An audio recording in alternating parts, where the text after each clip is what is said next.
म्हणजे आळंदी शहरात प्रवेश करणाऱ्या चारी पुलांवर पाणी साचले। माऊलींच्या पालखी सोहळ्यासाठी वारकऱ्यांनी आळंदीत येऊ नये, आळंदी देवस्थानाकडून वारकऱ्यांना हे आवाहन करण्यात आलेले आहे। हे दृश्य आपण पाहतोय। आळंदी शहरात प्रवेश करणारे जे चारही पूल आहेत त्या सर्वच पुलांवर पाणी साचलेलं आहे।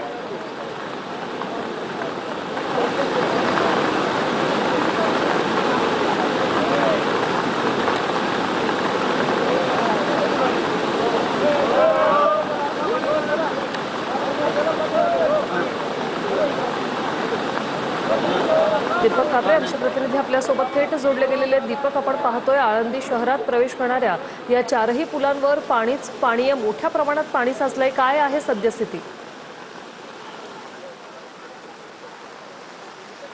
नक्कीच वृषाली, इंद्रायणी नदीने रौद्र रूप धारण केलेलं पाहावयास मिळत आहे। एकंदरीतच इंद्रायणी नदीने धोक्याची पातळी ओलांडलेली आहे। खरं तर आळंदीमधील जे चारही पूल आहेत ते सध्या पाण्याखाली आहेत। नक्कीच यामुळे जे राज्यभरातून मोठ्या प्रमाणात वारकरी आहेत, भाविक आहेत, हे परवा दिवशी म्हणजे श्री संत ज्ञानेश्वर महाराज यांचा पालखी सोहळ्याचे प्रस्थान होणार आहे। या दिवशी राज्यभरातून देशभरातून मोठ्या प्रमाणात जे वारकरी आहेत ते आळंदीमध्ये दाखल होताना पाहावयास मिळत आहेत। परंतु जे श्री ज्ञानेश्वर महाराज संस्थान कमिटी आणि आळंदी परिषदेच्या वतीने जे वारकरी आहेत त्यांना ज्या ठिकाणी आहेत त्याच ठिकाणी थांबण्याचं आवाहन करण्यात आलेलं आहे। एकंदरीतच सद्यस्थितीत आळंदीमध्ये जी इंद्रायणी नदी आहे ही मोठ्या प्रमाणात तिने रौद्र रूप धारण केलेलं आहे आणि जी धोक्याची पातळी आहे ती ओलांडलेली आहे। आणि खरं तर मोठ्या प्रमाणात जे भाविक सद्यस्थितीत येथे येत आहेत, अनेक भाविक अडकले अशी देखील माहिती मिळत आहे।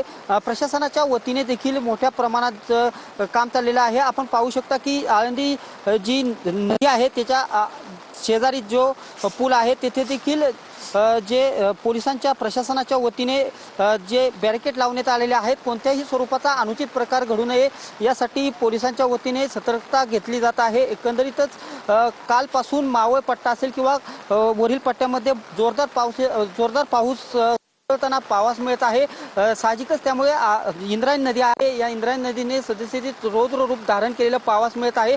आणि गेल्या अनेक वर्षांपासूनचा जो पाऊस आहे किंवा जी नदीची पातळी आहे ती अनेक वर्षातील सर्वात उच्चांकी जी पातळी जी नदीने गाठलेली आहे ती सद्यस्थितीत गाठलेली आहे। अगदी 4 दिवसातच मोठ्या प्रमाणात पाऊस होत आहे। राज्यात देखील जोरदार मुसळधार पाऊस होत आहे। पुढील काही दिवस हवामान खात्याच्या वतीने रेड अलर्ट देखील देण्यात आलेला आहे। त्यामुळे मोठ्या प्रमाणात पाऊस होताना दिसत आहे। आणि इंद्रायणी नदी आहे, इंद्रायणी नदीला सद्यस्थितीत मोठा पूर आलेला आहे। परंतु सर्वात महत्त्वाची बाब म्हणजे